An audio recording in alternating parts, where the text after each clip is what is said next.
Tela fisionômica. Alçou ele o instrumento cristalino, à frente do primeiro grupo, formado de 14 homens e mulheres de vários tipos.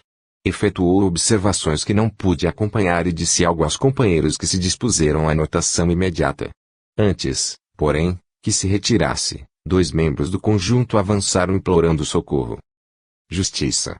Justiça! Suplicou o primeiro, estou punido sem culpa. Fui homem de pensamento e de letras, entre as criaturas encarnadas. Por que deverei suportar a companhia dos avarentos? Fitando o seletor, angustiadamente, reclamou, se escolheis com equidade, livrai-me do labirinto em que me vejo. Não terminara, e o segundo interferiu, ajuntando, magistrado venerável, por quem sois? Não pertenço à classe dos sovinas. Imantaram-me a seres sórdidos e desprezíveis. Minha vida transcorreu entre livros, não entre moedas. A ciência fascinou-me, os estudos eram meu tema predileto. Pode, assim, o intelectual equiparar-se ao usurário? O dirigente da seleção mostrou reservada piedade no semblante calmo e elucidou, firme, clamais de baúde, porque desagradável vibração de egoísmo cristalizante vos caracteriza todos que fizestes do tesouro cultural recebido. Vosso tom vibratório demonstra avareza sarcástica. O homem que ajunta letras de livros, teorias e valores científicos, sem distribuí-los a benefício dos outros, é irmão infortunado daquele que amontoa moedas e apólices, títulos e objetos preciosos, sem ajudar a ninguém. O mesmo prato lhes serve na balança da vida. Por amor de Deus, suplicou um dos circunstantes, comovedoramente. Esta casa é de justiça, em nome do governo do mundo, afiançou o explicador sem alterar-se. E impassível, embora visivelmente amargurado, pôs-se em marcha. Auscultava uma formação de 8 pessoas, todavia, enquanto se comunicava com os assessores, acerca das observações recolhidas, um cavalheiro de faces macilentas salientou-se e exclamou, estadeando enorme fúria, que ocorre neste recinto misterioso. Estou entre caluniadores confessos, quando desempenhei o papel de homem honrado. Criei em numerosa família, nunca trai as obrigações sociais, fui correto e digno e, não obstante aposentado desde cedo, cumpri todos os deveres que o mundo me assinalou. Com acento colérico, aduzia, aflito, quem me acusa? Quem me acusa? O selecionador elucidou, sereno, a condenação transparece de vós mesmo. Caluniastes vosso próprio corpo, inventando para ele impedimentos e enfermidades que só existiam em vossa imaginação, interessada na fuga ao trabalho benéfico e salvador. Debitastes aos órgãos robustos deficiências e moléstias deploráveis, tão somente no propósito de conquistardes repouso prematuro. Conseguistes quanto pretendieis. Empenhastes amigos, subornastes consciências delituosas e obtivestes o descanso remunerado, durante 40 anos de experiência terrestre em que outra ação não desenvolvestes senão dormir e conversar sem proveito. Agora, é razoável que o vosso círculo vital se identifique ao de quantos se mergulharam no pântano da calúnia criminosa. O infeliz não teve forças para a tréplica. Submeteu-se, em lágrimas, à argumentação ouvida e retomou o lugar que lhe competia. Alcançando o terceiro grupo, constituído de mulheres diversas, mal havia aplicado o singular instrumento ao campo vibratório que lhes dizia respeito, foi o mensageiro abordado por uma senhora, pavorosamente desfigurada, que lhe lançou em rosto atrozes queixas. Por que tamanha humilhação? Inquiriu em pranto copioso. Fui dona de uma casa que me encheu de trabalho, voltei para cá rodeada de especiais considerações, naturalmente devidas ao meu estado social e arrebanham-me entre mulheres sem pudor. Que autoridades são estas que impõem a mim, dama de nobre procedência, o convívio de meretrizes? Forte crise de soluços embargou-lhe a voz. O selecionador, no entanto, dentro de uma calma que mais se avizinhava da frieza, declarou sem rebustos, estamos numa esfera onde o equívoco se faz mais difícil. Consultai a própria consciência. Teríeis sido, realmente, a padroeira de um lar respeitável, como julgais. O teor vibratório assevera que as vossas energias santificantes de mulher, em maior parte, foram desprezadas. Vossos arquivos mentais se reportam a desregramentos emotivos em cuja extinção gastareis longo tempo. Ao que parece, o altar doméstico não foi bem o vosso lugar. A senhora gritou, gesticulou, protestou, mas os selecionadores prosseguiram na tarefa o que se impunham. Ao nosso lado, aplicou o instrumento, em que se salientavam pequeninos espelhos e falou para os auxiliares, definindo-nos a posição, entidades neutras. Fixou-nos com penetrante fulguração de olhar, como se nos surpreendesse, mudo, as intenções mais profundas e passou adiante. Instado por mim, Gubbio esclareceu, não fomos acusados. Ser-nos-á possível engajamento no serviço desejado. Que aparelho vem a ser esse? Indagou Eloy, antecipando minha curiosidade. O orientador não se fez rogado e elucidou, trata-se de um captador de ondas mentais. A seleção individual exigiria longas horas. As autoridades que dominam nestas regiões preferem a apreciação em grupo, o que se faz possível pelas cores e vibrações do círculo vital que nos rodeia a cada um. Por que nos considerou neutros? Interroguei por minha vez.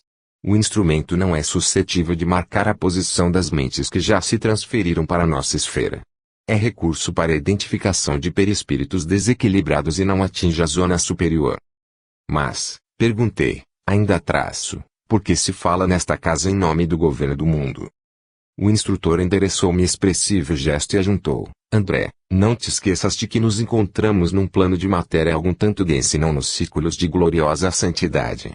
Não ouvides a palavra evolução e recorda que os maiores crimes das civilizações terrestres foram cometidos em nome da divindade. Quanta vez, no corpo físico, notamos sentenças cruéis, emitidas por espíritos ignorantes, em nome de Deus. Pouco a pouco, a cerimônia terminou com a mesma imponência de culto externo em que se havia iniciado e, sob a vigilância das sentinelas, tornamos ao ponto de origem, guardando inesperadas meditações e profundos pensamentos. 6. Observações e novidades.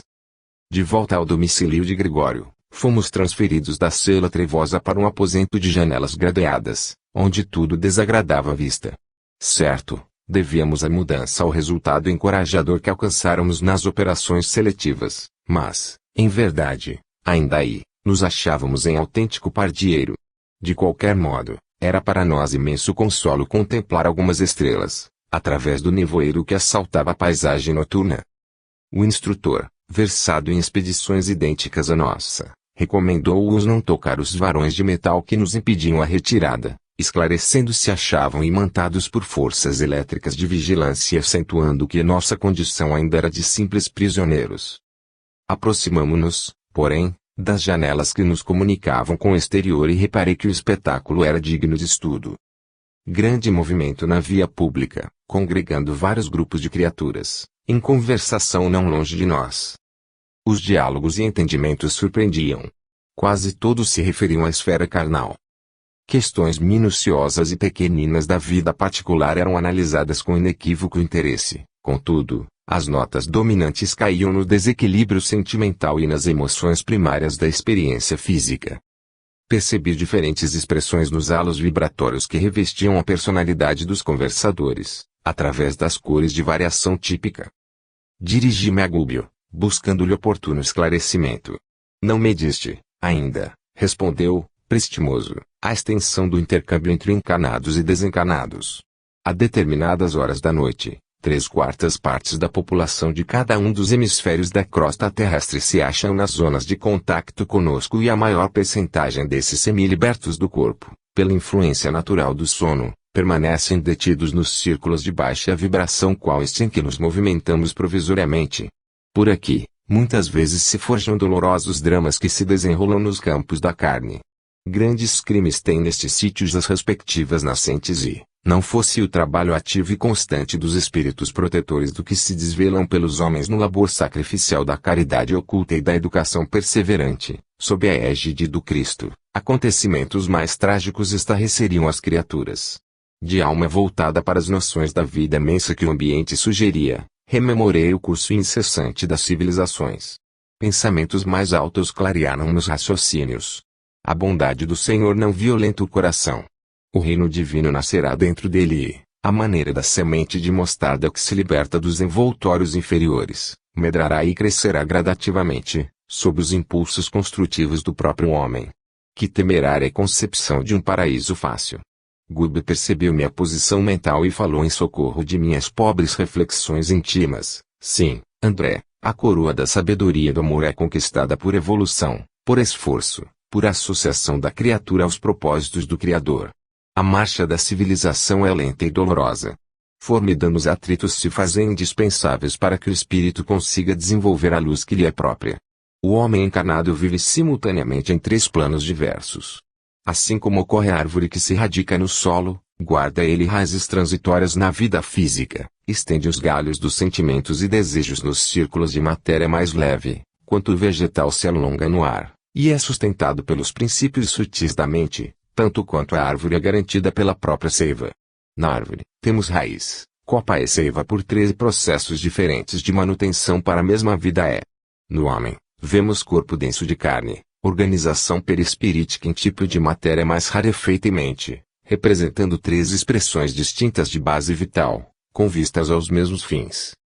Segundo observamos, o homem exige para sustentar-se, no quadro evolucionário, segurança relativa no campo biológico, alimento das emoções que lhe são próprias nas esferas de vida psíquica que se afinam com ele e base mental no mundo íntimo. A vida é patrimônio de todos, mas a direção pertence a cada um. A inteligência caída precipita-se, despenhadeiro abaixo, encontrando sempre, nos círculos inferiores que elege por moradia, milhões de vidas inferiores, junto às quais é aproveitada pela sabedoria celestial para maior glorificação da obra divina. Na economia do Senhor, coisa alguma se perde e todos os recursos são utilizados na química do infinito bem. Aqui mesmo, nesta cidade, tínhamos, a princípio, autêntico império de vidas primitivas que, pouco a pouco, se fez ocupado por extensas coletividades de almas vaidosas e cruéis.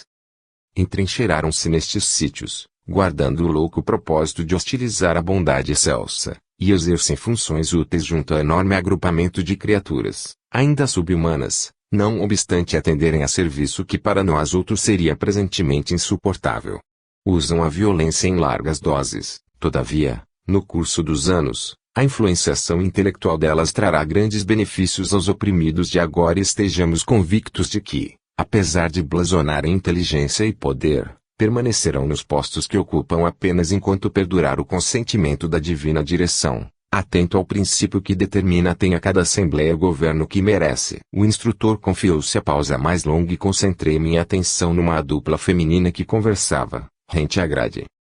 Certa mulher já desencarnada dizia para a companheira, ainda presa à experiência física, parcialmente liberta nas asas do sono: notamos que você, ultimamente, anda mais fraca, mais serviçal. Estará desencantada, quanto aos compromissos assumidos.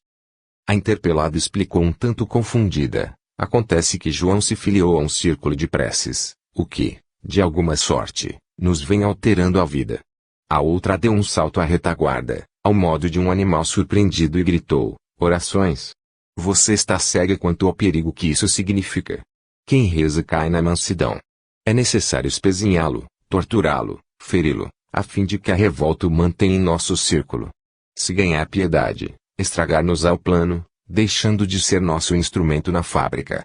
A interlocutora, no entanto, observou, ingênua: ele se diz mais calmo, mais confiante. Marina, obtemperou a outra, intempestiva traço. Você sabe que não podemos fazer milagres e não é justo aceitar regras intrusiças de espíritos acovardados que, a pretexto de fé religiosa, se arvoram em ditadores de salvação.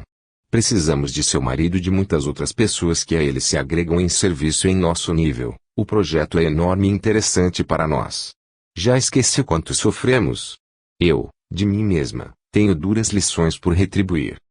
E batendo-lhe esquisitamente nos ombros, acentuava: não admita encantamentos espirituais.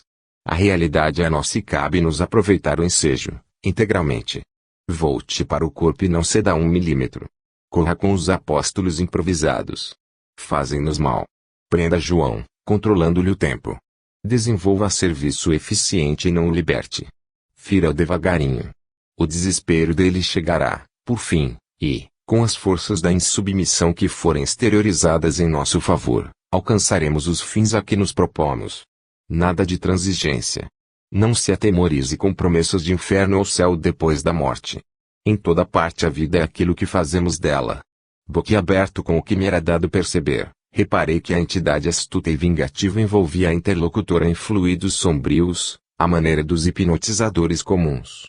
Enderecei olhar interrogativo ao nosso orientador que, após haver atenciosamente acompanhado a cena, informou, prestimoso, a obsessão desse teor apresenta milhões de casos. De manhãzinha, na esfera da crosta, essa pobre mulher, vacilante na fé, incapaz de apreciar a felicidade que o Senhor lhe concedeu num casamento digno e tranquilo, despertará no corpo, de alma desconfiada e abatida. Oscilando entre o crer e o não saberá polarizar a mente na confiança com que deve enfrentar as dificuldades do caminho e aguardar as manifestações santificantes do alto e, em face da incerteza íntima, em que se lhe caracterizam as atitudes, demorar-se-á imantada essa irmã ignorante e infeliz, que a persegue e subjuga para conseguir deplorável vingança. Converter-se-á, por isso, em objeto de acentuada aflição para o esposo e suas conquistas incipientes periclitarão. Como se libertaria de semelhante inimiga? Perguntou Eloy, interessado. Mantendo-se num padrão de firmeza superior, com suficiente disposição para o bem. Com esse esforço, nobre e contínuo, melhoraria intensivamente os seus princípios mentais, afeiçoando-os às fontes sublimes da vida e, ao invés de converter-se em material absorvente das irradiações enfermiças e depressivas, passaria a emitir raios transformadores e construtivos, em benefício de si mesma e das entidades que se lhe aproximam do caminho. Em todos os quadros do universo, somos satélites uns dos outros, os mais fortes arrastam os mais fracos, entendendo-se, porém, que o mais frágil de hoje pode ser a potência mais alta de amanhã, conforme nosso aproveitamento individual. Expedimos raios magnéticos e recebemos-los ao mesmo tempo. É imperioso reconhecer, todavia, que aqueles que se acham sob o controle de energias cegas, acomodando-se aos golpes e sugestões da força tirânica, emitidos pelas inteligências perversas que os assediam, demoram-se, longo tempo, na condição de aparelhos receptores da desordem psíquica. Muito difícil reajustar alguém que não deseja reajustar-se. A ignorância e a rebeldia são efetivamente a matriz de sufocantes males. Ante o intervalo espontâneo, reparei, não longe de nós, como que ligadas às personalidades sob nosso exame, certas formas indecisas, obscuras. Semelhavam-se a pequenas esferas ovoides, cada uma das quais pouco maior que um crânio humano. Variavam profusamente nas particularidades. Algumas denunciavam movimento próprio, ao jeito de grandes amebas, respirando naquele clima espiritual. Outras, contudo, pareciam em repouso, aparentemente inertes, ligadas ao halo vital das personalidades em movimento. Fixei, demoradamente, o quadro, com a perquisição do laboratorista diante de formas desconhecidas. Grande número de entidades, em desfile nas vizinhanças da grade, transportavam essas esferas vivas, como que imantadas as irradiações que lhes eram próprias. Nunca havia observado, antes, tal fenômeno. Em nossa colônia de residência, ainda mesmo em se tratando de criaturas perturbadas e sofredoras, o campo de emanações era sempre normal. E quando em serviço, ao lado de almas em desequilíbrio, na esfera da crosta, nunca vira aquela irregularidade, pelo menos quanto me fora, até ali, permitido observar. Inquieto, recorri ao instrutor, rogando-lhe ajuda. André, respondeu ele, circunspecto, evidenciando a gravidade do assunto. Compreendo-te o espanto. Vê-se, de pronto, que és novo em serviços de auxílio. Já ouviste falar, de certo, numa segunda morte? Sim, acentuei. Tenho acompanhado vários amigos à tarefa reencarnacionista, quando, atraídos por imperativos de evolução e redenção, tornam ao corpo de carne. De outras vezes, raras aliás, tive notícias de amigos que perderam o veículo perispiritual, conquistando planos mais altos. A esses missionários, distinguidos por elevados títulos na vida superior, não me foi possível seguir de perto. Gubi sorriu e considerou, sabes, assim, que o vaso perispirítico é também transformável e perecível, embora estruturado em tipo de matéria mais rarefeita. Sim, acrescentei, reticencioso, em minha sede de saber. Viste companheiros, prosseguiu o orientador que se desfizeram dele, rumo a esferas sublimes, cuja grandeza por enquanto não nos é dado sondar, e observaste irmãos que se submeteram a operações redutivas e desintegradoras dos elementos perispiríticos para renascerem na carne terrestre. Os primeiros são servidores enobrecidos e gloriosos, no dever bem cumprido, enquanto que os segundos são colegas nossos, que já merecem a reencarnação trabalhada por valores intercessores, mas, tanto quanto ocorre aos companheiros respeitáveis desses dois tipos, os ignorantes e os maus, os transviados e os criminosos também perdem, um dia, a forma perispiritual. Pela densidade da mente, saturada de impulsos inferiores, não conseguem elevar-se e gravitam em derredor das paixões absorventes que por muitos anos elegeram em centro de interesses fundamentais. Grande números, nessas circunstâncias, mormente os participantes de condenáveis delitos, imantam-se aos que se lhes associaram nos crimes. Se o discípulo de Jesus se mantém ligado a ele, através de imponderáveis fios de amor, inspiração e reconhecimento, os pupilos do ódio e da perversidade se demoram unidos, sob a orientação das inteligências que os entrelaçam na rede do mal. Enriquecer a mente de conhecimentos novos, aperfeiçoar-lhe as faculdades de expressão, purificá-la nas correntes iluminativas do bem e engrandecê-la com a incorporação definitiva de princípios nobres a desenvolver nosso corpo glorioso, na expressão do apóstolo Paulo, estruturando em matéria sublimada e divina. Essa matéria, André, é o tipo de veículo a que aspiramos, ao nos referirmos à vida que nos é superior. Estamos ainda presos às aglutinações celulares dos elementos físio-perispiríticos, tanto quanto a tartaruga permanece algemada à carapaça. Imergimo-nos dentro dos fluidos carnais e deles nos libertamos, em vicioso vai-vem, através de existências numerosas, até que acordemos a vida mental para expressões santificadoras. Somos quais arbustos do solo planetário. Nossas raízes emocionais se mergulham mais ou menos profundamente nos círculos da animalidade primitiva. Vem a foice da morte e cega-nos os ramos dos desejos terrenos, todavia, nossos vínculos guardam extrema vitalidade nas camadas inferiores e renascemos entre aqueles mesmos que se converteram em nossos associados de longas eras, através de lutas vividas em comum, e aos quais nos agrilhoamos pela comunhão de interesses da linha evolutiva em que nos encontramos. As elucidações eram belas e novas aos meus ouvidos, e, em razão disso, calei as interrogações que me vagueavam no íntimo, para atenciosamente registrar as considerações do instrutor, que prosseguiu. A vida física é puro estágio educativo, dentro da eternidade, e a ela ninguém é chamado a fim de candidatar-se a paraísos de favor e, sim, a moldagem viva do céu no santuário do espírito, pelo máximo aproveitamento das oportunidades recebidas no aprimoramento de nossos valores mentais, com o desabrochar e evolver das sementes divinas que trazemos conosco. O trabalho incessante para o bem, a elevação de motivos na experiência transitória, a disciplina dos impulsos pessoais, com amplo curso às manifestações mais nobres do sentimento, o esforço perseverante no infinito bem, constituem as vias de crescimento mental, com aquisição de luz para a vida imperecível. Cada criatura nasce na crosta da terra para enriquecer-se através do serviço à coletividade. Sacrificar-se a superar-se, conquistando a vida maior. Por isso mesmo, o Cristo asseverou que o maior no reino celeste é aquele que se converter em servo de todos.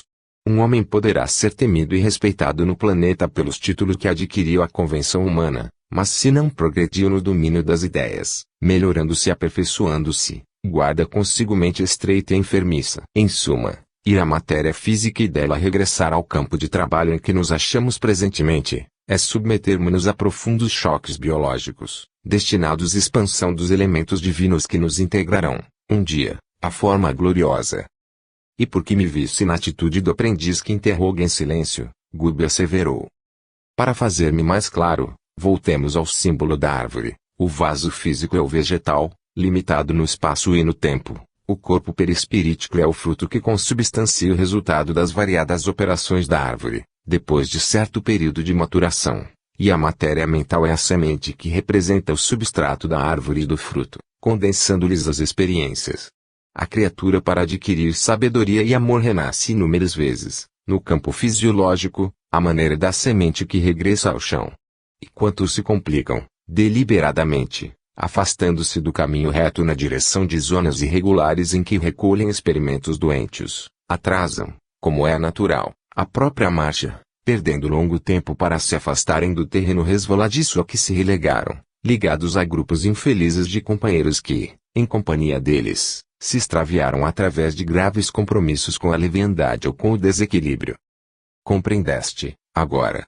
Apesar da gentileza do orientador, que fazia o possível por clarear o seu pensamento, ousei indagar, e se consultarmos esses esferoides vivos?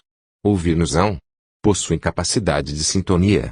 Gubbio atendeu, solícito, perfeitamente, compreendendo-se, porém, que a maioria das criaturas, em semelhante posição nos sítios inferiores quanto este, dormitam em estranhos pesadelos. Registram-nos os apelos, mas respondem-nos, de modo vago, dentro da nova forma em que se segregam, incapazes que são, provisoriamente, de se exteriorizarem de maneira completa, sem os veículos mais densos que perderam, com agravo de responsabilidade, na inércia ou na prática do mal. Em verdade, agora se categorizam em conta de fetos ou amebas mentais, mobilizáveis, contudo, por entidades perversas ou rebeladas. O caminho de semelhantes companheiros é a reencarnação na crosta da terra ou em setores outros de vida congênere, qual ocorre a semente destinada à cova escura para trabalhos de produção, seleção e aprimoramento. Claro que os espíritos em evolução natural não assinalam fenômenos dolorosos em qualquer período de transição, como o que examinamos. A ovelha que prossegue, firme, na senda justa, contará sempre com os benefícios decorrentes das diretrizes do pastor. No entanto, as que se desviam, fugindo à jornada razoável, pelo simples gosto de se entregarem à aventura, nem sempre encontrarão surpresas agradáveis ou construtivas. O orientador silenciou por momentos e perguntou, em seguida, entendeste a importância de uma existência terrestre? Sim, entendia, por experiência própria, o valor da vida corporal na crosta planetária. Contudo, ali, diante dos esferoides vivos, tristes mentes humanas sem apetrechos de manifestação, meu respeito ao veículo de carne cresceu de modo espantoso. Alcancei, então, com mais propriedade, o sublime conteúdo das palavras do Cristo: andai, enquanto tendes luz. O assunto era fascinante e tentei examiná-lo, mais detidamente. Todavia, o orientador, sem trair a cortesia que lhe é característica, recomendou-me esperasse o dia seguinte. 7. Quadro doloroso. De manhã, um emissário do sacerdote Gregório, com semblante mal-humorado, veio notificar-nos, em nome dele, que dispunhamos de liberdade até as primeiras horas da tarde, quando nos receberia para entendimento particular. Ausentamo-nos do cubículo, sinceramente desafogados. A noite fora simplesmente aflitiva, pelo menos para mim que não conseguira qualquer quietação no repouso. Não somente o ruído exterior se fizera contínuo e desagradável, mas também a atmosfera pesava, asfixiante. As alucinadoras conversações no ambiente me perturbavam e feriam. Convidou-nos Gubbio a pequena excursão educativa, asseverando-me, bondoso, vejamos, André, se poderemos aproveitar alguns minutos, estudando os ovoides. Eloy e eu acompanhámo-lo, satisfeitos. Coalhava-se a rua de tipos característicos da normalidade deprimente. Aleijados de todos os matizes, idiotas de máscaras variadas, homens e mulheres de fisionomia torturada, iam e vinham. Ofereciam a perfeita impressão de alienados mentais. Exceção de alguns que nos fixavam de olhar suspeitoso e cruel, com manifesta expressão de maldade, a maior parte, a meu ver, situava-se entre a ignorância e o primitivismo, entre a amnésia e o desespero. Muitos demonstravam-se irritadiços ante a calma de que lhes dávamos testemunho. Perante os desmantelos e detritos a transparecerem de toda parte, conclui que o esforço coletivo se mantinha ausente de qualquer serviço metódico, junto à matéria do plano. A conversação ociosa era, ali, o traço dominante. O instrutor informou-nos, então, com muito acerto, de que as mentes extraviadas, de modo geral, lutam com ideias fixas, implacáveis e obcecantes, gastando longo tempo a fim de se reajustarem. Rebaixadas pelas próprias ações, perdem a noção do bom gosto, do conforto construtivo, da beleza santificante e se entregam ao lastimável relaxamento. Com efeito, a paisagem, sob o ponto de vista de ordem, deixava muito a desejar. As edificações, excetuados os palácios da praça governativa, onde se notava a movimentação de grande massa de escravos, desapontavam pelo aspecto e condições em que se mantinham. As paredes, revestidas de substância semelhante ao lodo, mostravam-se repelentes não só à visão, mas também ao olfato, pelas exalações desagradáveis. A vegetação, em todos os ângulos, era escassa e mirrada. Gritos humanos, filhos da dor e da inconsciência, eram frequentes, provocando-nos sincera piedade. Fossem poucos os transeuntes infelizes e poder-se-ia pensar num serviço metódico de assistência individual, mas, Que dizer de uma cidade constituída por milhares de loucos declarados? Dentro de comer dessa natureza, o homem sádio que tentasse impor socorro ao espírito geral não seria efetivamente o alienado mental, aos olhos alheios. Impraticável, por isso, qualquer organização beneficente visível, a não ser através de serviço arriscado qual aquele de que o nosso instrutor se incumbira, tocada pela renúncia, na obra de santificação com o Cristo.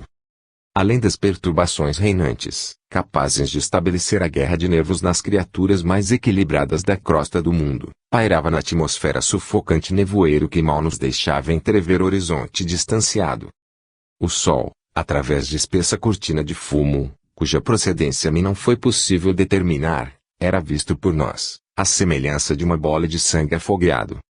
Eloy, forçando bom humor, perguntou, a propósito, se o inferno era um hospício de proporções assim tão vastas, ao que o nosso orientador respondeu aquecendo e informando que o homem comum não possui senão vaga ideia da importância das criações mentais na própria vida. A mente estuda, arquiteta, determina e materializa os desejos que lhe são peculiares na matéria que a circunda, esclareceu Gubbio, atencioso, e essa matéria que lhe plasma os impulsos é sempre formada por vidas inferiores inumeráveis, em processo evolutivo, nos quadros do universo sem fim. Marcháramos, atravessando compridos labirintos e achamo-nos diante de extensa edificação que, com boa vontade, nomearemos por asilo de espíritos desamparados. Enquanto encarnado, ser-me extremamente difícil acreditar numa cena igual a que se nos desdobrou a visão inquieta. Nenhum sofrimento, depois da morte do corpo, me tocara tão fundo o coração. A gritaria, em torno, era de espantar. Varamos lodosa muralha e, depois de avançarmos alguns passos, o pavoroso quadro se abriu dilatadamente. Largo e profundo vale se estendia, habitado por toda a espécie de padecimentos imagináveis. Sentíamo-nos, agora, na extremidade de um planalto que se quebrava em abrupto despenhadeiro. À frente, numa distância de dezenas de quilômetros, sucediam-se furnas e abismos, qual se nos situássemos perante imensa cratera de vulcão vivo, alimentado pela dor humana. Porque, lá dentro, turbilhões de vozes explodiam, ininterruptos, parecendo estranha mistura de lamentos de homens e animais. Tremeram-me as fibras mais íntimas, e, não só em mim, mas igualmente no espírito de Eloy, o movimento era de recuo instintivo. O orientador, no entanto, estava firme. Longe de endossar-nos a fraqueza, ignorou-a, deliberadamente, e asseverou, calmo, amontoam-se aqui, como se fossem lenhos secos, milhares de criaturas que abusaram de sagrados dons da vida. São réus da própria consciência, personalidades que alcançaram a sobrevivência sobre as ruínas do próprio eu, confinados em escuro setor de alienação mental. Esgotam resíduos envenenados que acumularam na esfera íntima, através de longos anos vazios de trabalho edificante, no mundo físico, entregando-se, presentemente, a infindáveis dias de tortura redentora. E, talvez porque nosso espanto crescesse à vista da tela aflitiva e tenebrosa, acrescentou, sereno, não estamos contemplando senão a superfície de trevosos cárceres a se confundirem com os precipícios subcrostais. Mas não haverá recurso a tanto desamparo? Indagou Eloy, compungidamente. Gubbio refletiu alguns momentos rápidos e aduziu em tom grave, quando encontramos um morto de cada vez, é fácil conceder-lhe sepultura condigna, mas, se os cadáveres são contados por multidões, nada nos resta senão adotar a vala comum. Todos os espíritos renascem nos círculos carnais para destruírem os ídolos da mentira e da sombra e entronizarem, dentro de si mesmos, os princípios da sublimação vitoriosa para a eternidade, quando não se encontram em simples estrada evolutiva. Contudo, nas demonstrações de ordem superior que lhes cabem, preferem, na maioria das ocasiões, adorar a morte na ociosidade, na ignorância agressiva ou no crime disfarçado, olvidando a gloriosa imortalidade que lhes compete atingir.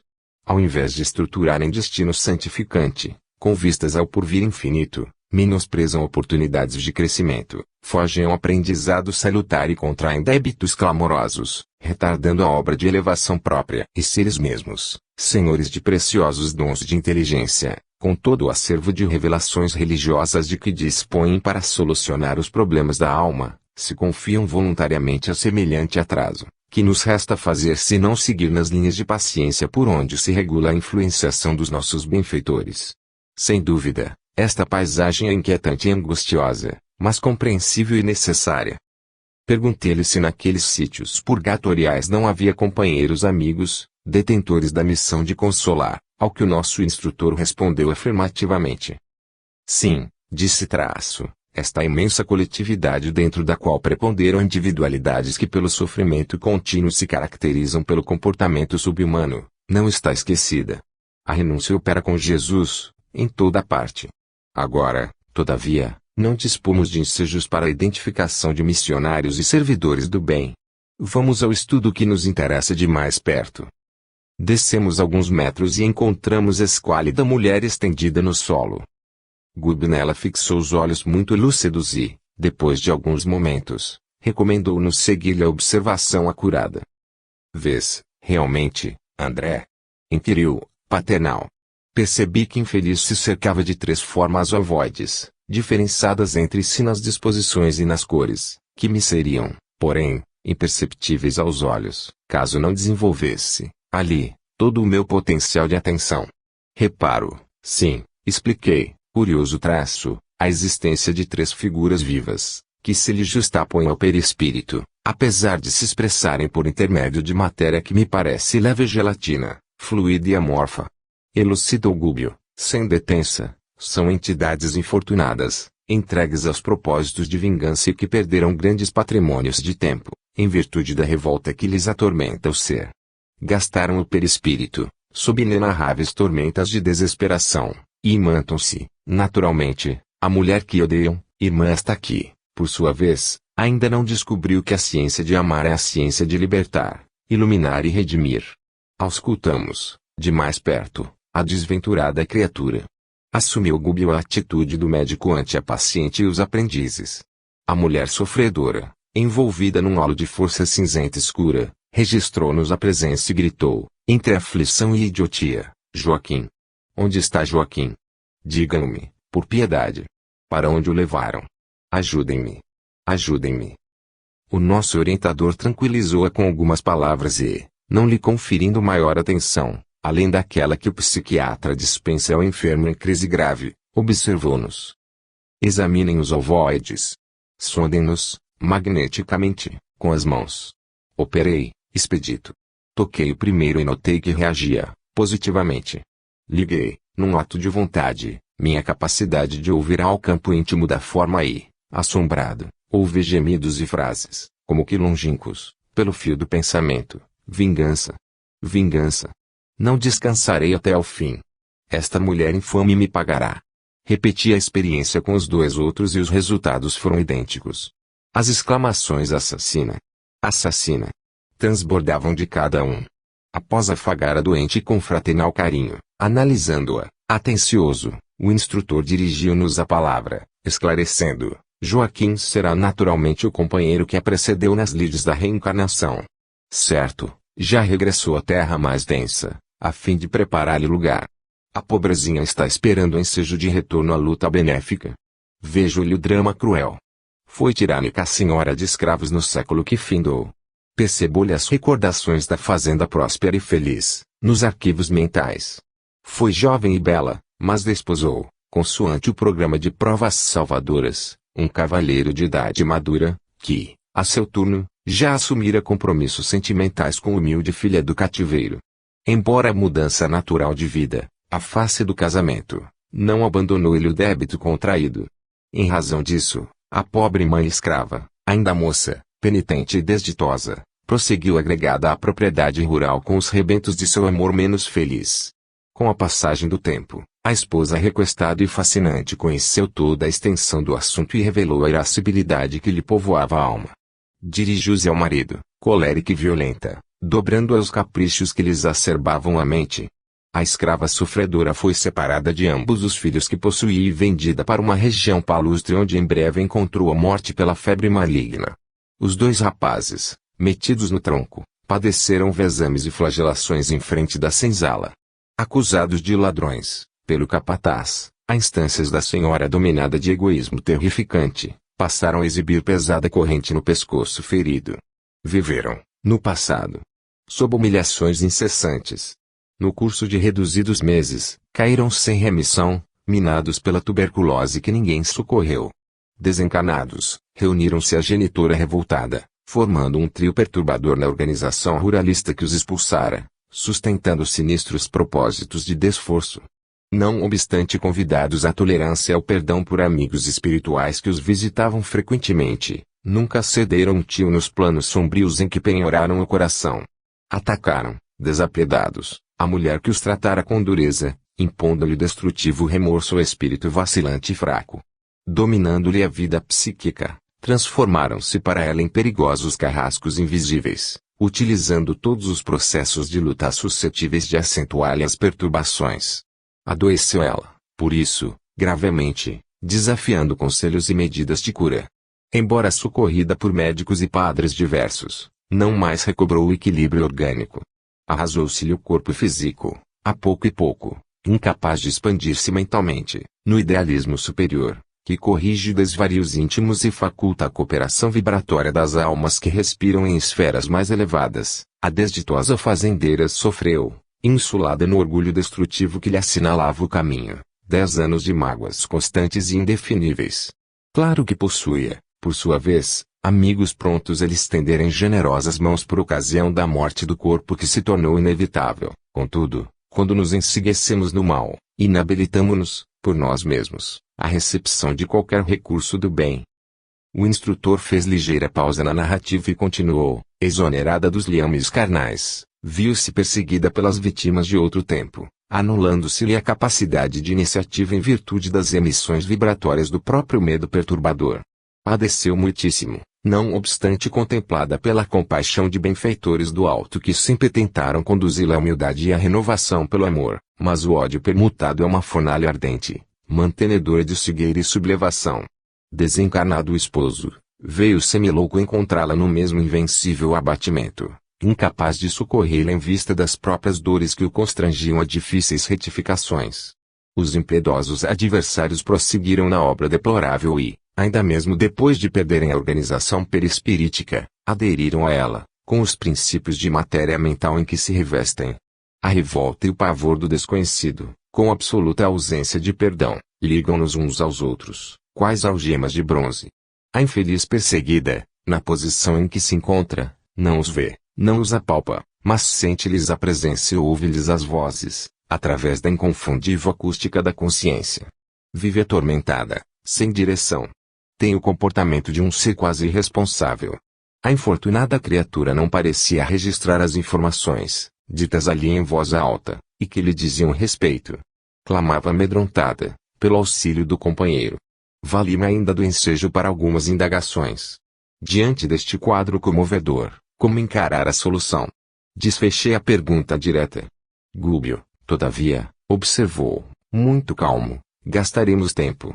A perturbação vem de inesperado, instala-se à pressa, entretanto, retira-se muito devagar. Aguardemos a obra paciente dos dias. Após uma pausa expressiva, acentuou, tudo me faz crer que os missionários da caridade já lhe reconduziram o esposo às correntes da reencarnação e é de supor que esta irmã se ache em vias de seguir-lhe as pegadas, a breve tempo.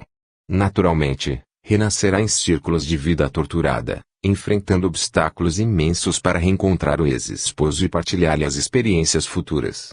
Então, os inimigos ser-lhe-ão filhos. Indaguei, ansioso, quebrando-lhe as reticências. Como não? Certamente, o caso já se encontra sob a jurisdição superior. Esta mulher retornará à carne, seguida pelas mentes dos adversários que aguardarão, junto dela, o tempo de imersão nos fluidos terrestres.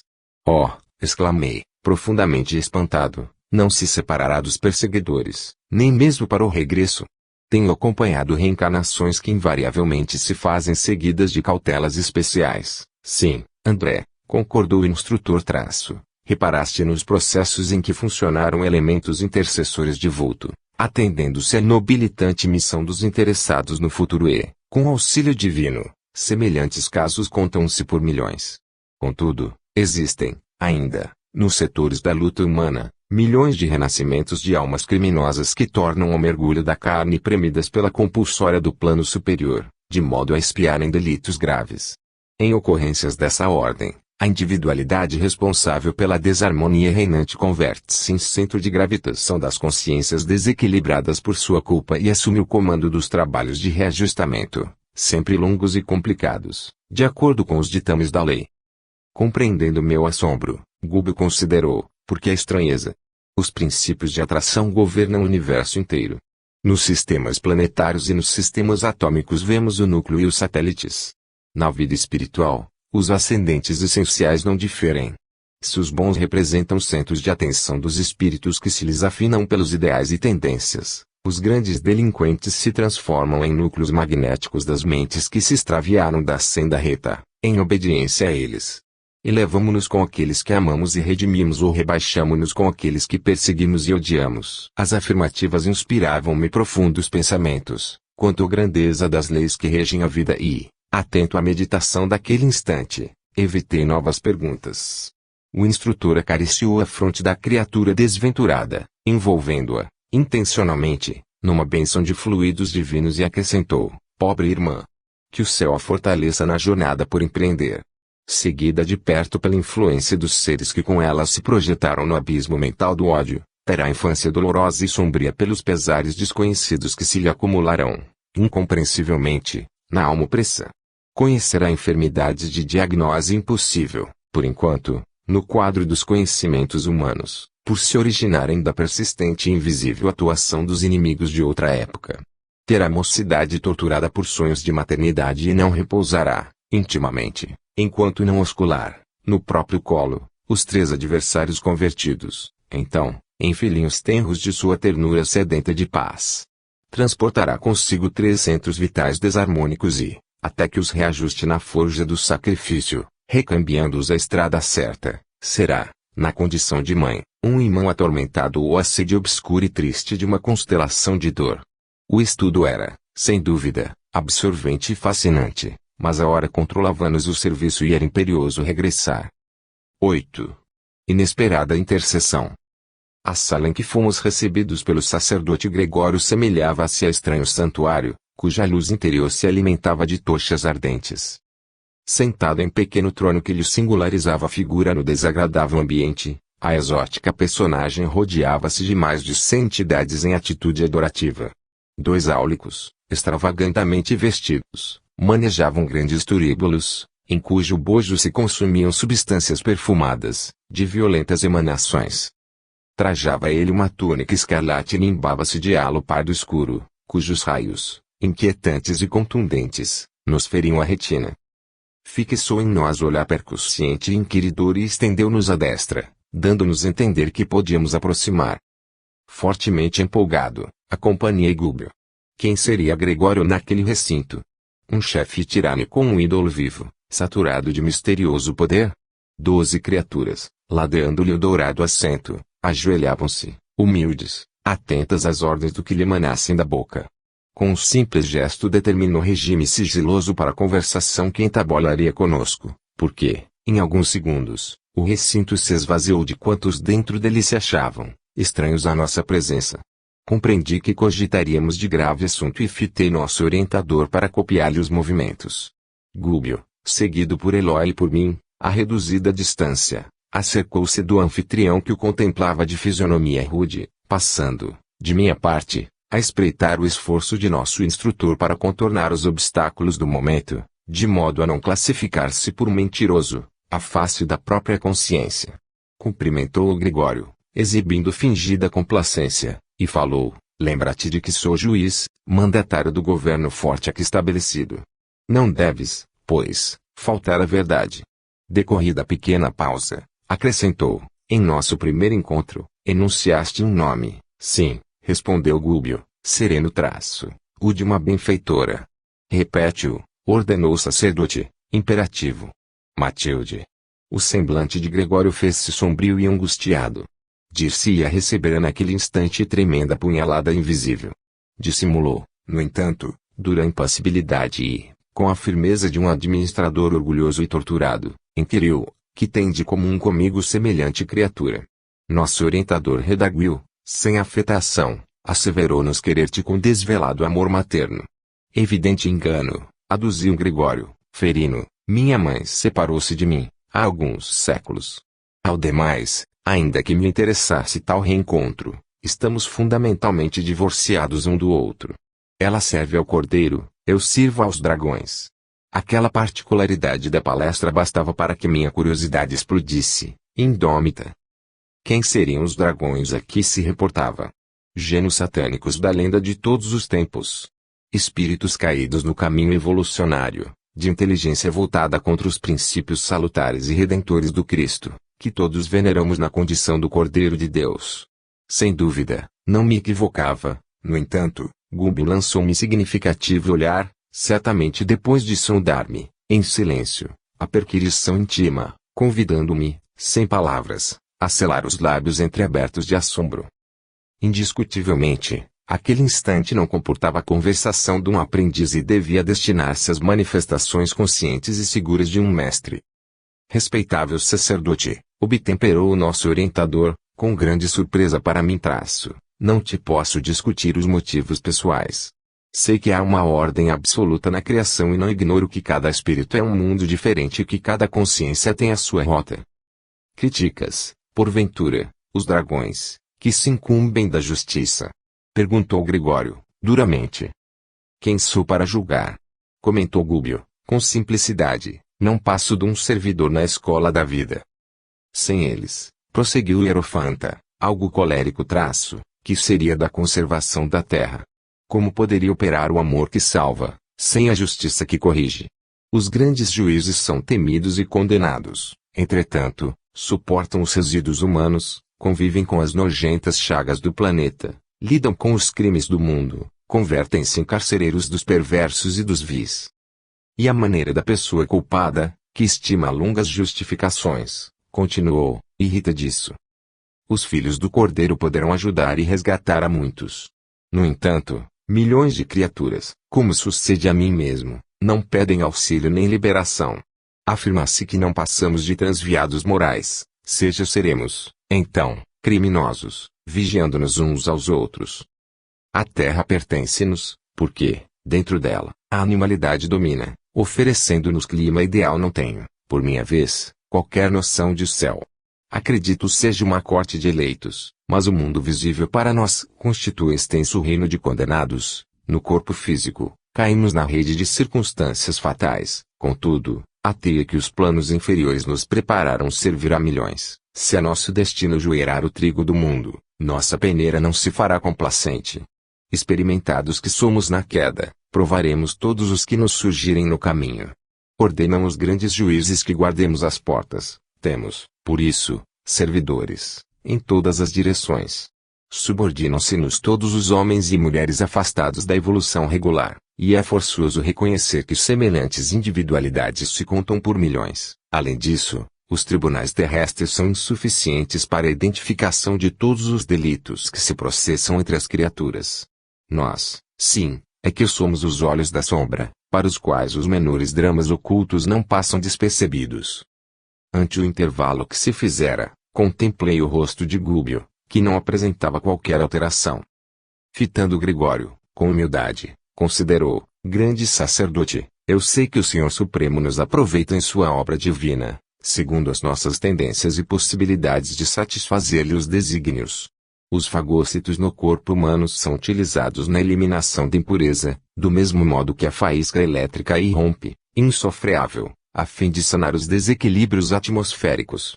Respeito, assim, o teu poder, porque se a sabedoria celeste conhece a existência das folhas tenras das árvores, sabe também a razão de teu extenso domínio. Entretanto, não concordas em que a nossa interferência prevalece sobre a fatalidade, círculo fechado de circunstâncias que nós mesmos criamos. Não estou habilitado a apreciar o trabalho dos juízes que administram estes pousos de sofrimento reparador. Conheço, contudo, os quadros pavorosos que se desdobram ao teu olhar. Observo, de perto, os criminosos que se matam uns aos outros, sondo, de quando em vez, os dramas sombrios daqueles que jazem nas furnas de dor, magnetizados ao mal que praticaram, e não ignoro que a justiça deve reinar, consoante as determinações soberanas. Todavia, respeitável Gregório, não admites que o amor, instalado nos corações, redimiria todos os pecados? Não aceitas, porventura, A vitória final da bondade, através do serviço fraterno que nos eleva e conduz ao Pai Supremo. Se gastássemos nos cometimentos divinos do Cordeiro as mesmas energias do que se despendem a serviço dos dragões, não alcançaríamos, mais apressadamente, os objetivos do Supremo Triunfo. O sacerdote ouviu, contrariado, e clamou com desagradável inflexão de voz. Como pude escutar-te, calado, tanto tempo? Somos aqui julgadores na morte de todos aqueles que malbarataram os tesouros da vida. Como inocular amor em corações enregelados? Não disse o Cordeiro, certa vez, que não se deve lançar pérolas aos porcos? Para cada pastor de rebanho na terra, há 1000 porcos ostentando as insígnias da carne. E se o teu mestre reclama pegureiros ao seu apostolado, que fazer, de nossa parte, se não constituir equipes de inteligências vigorosas, especializadas em corrigir as criaturas delinquentes que se colocam sob nossa vara diretiva? Os dragões são os gênios conservadores do mundo físico e se esmeram em preservar a aglutinação dos elementos planetários. Coerentes com a lógica, não entendem o paraíso de imposição. Se o amor conquistasse a Terra, de um dia para outro, desintegrando-lhe os abismos escuros a fim de que a luz sublime aí brilhasse para sempre, fácil e instantânea, como acomodar nesse clima celestial as consciências de lobos e leões, panteras e tigres, pela extrema analogia que ainda guardam com essas feras, almas essas que habitam formas humanas aos milhares de milhares. Que seria dos céus se não vigiássemos os infernos? Gargalhadas sarcástica e estrepitosa seguiu-lhe as palavras. Gúbio, porém, não se perturbou. Com simplicidade, tornou a considerar, ouso lembrar, todavia, que, se nos lançássemos todos a socorrer os miseráveis, a miséria se extinguiria. Se educássemos os ignorantes, a treva não teria razão de ser. Se amparássemos os delinquentes, oferecendo-lhes estímulos à luta regenerativa, o crime seria varrido da face da terra. O sacerdote fez vibrar uma campainha, que me pareceu destinada a expandir-lhe as expressões de ira e gritou: Rouquenho, cala-te! Insolente! Sabes que te posso punir? Sim, concordou o nosso orientador, imperturbável traço. Suponho conhecer a extensão de tuas possibilidades. Eu e meus companheiros, à leve ordem de tua boca, podemos receber prisão e tortura e, se esta representa a vontade de teu coração, estamos prontos a recebê-las. Conhecíamos, de antemão, as probabilidades contra nós, nesta aventura. Entretanto, o amor nos inspira e confiamos no mesmo poder soberano que te permite aplicar a justiça. Gregório fitou Gúbio, assombrado, à vista de tamanha coragem e, de certo, aproveitando a transformação psicológica do momento, enunciou com firmeza serena, declarou-nos Matilde, a nossa benfeitora, que a tua nobreza não se esvaiu e que as tuas elevadas qualidades de caráter permanecem invioladas, não obstante a direção diferente que imprimiste aos passos. Por isto mesmo, identificando-te o valor pessoal, chamo-te de respeitável nos apelos que te dirijo.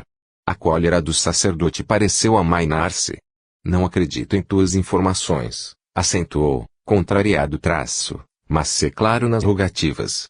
Não disponho de tempo para falas inúteis. Venerável Gregório, pediu nosso instrutor, humilde traço, serei breve. Ouve-me com tolerância e bondade. Não ignoras que tua mãe espiritual jamais se esqueceria de Margarida, ameaçada atualmente de loucura e morte, sem razão de ser. Escutando o informe, o hierofante modificou-se visivelmente, expressando na fisionomia inquietação indisfarçável. A estranha auréola que lhe revestia a fronte revelou tonalidades mais escuras. Dureza singular transpareceu-lhe nos olhos felinos e os lábios se lhe contraíram num neto de infinita amargura. Tive a ideia de que ele nos fulminaria se pudesse, mas conteve-se, imóvel, apesar da expressão agressiva e rude. Não desconheces que Matilde possui na tua companheira de outras eras uma pupila muito amada ao coração. As preces dessa torturada filha espiritual atingem-lhe a alma abnegada e luminosa. Gregório, Margarida empenha-se em viver no corpo, faminta de redenção.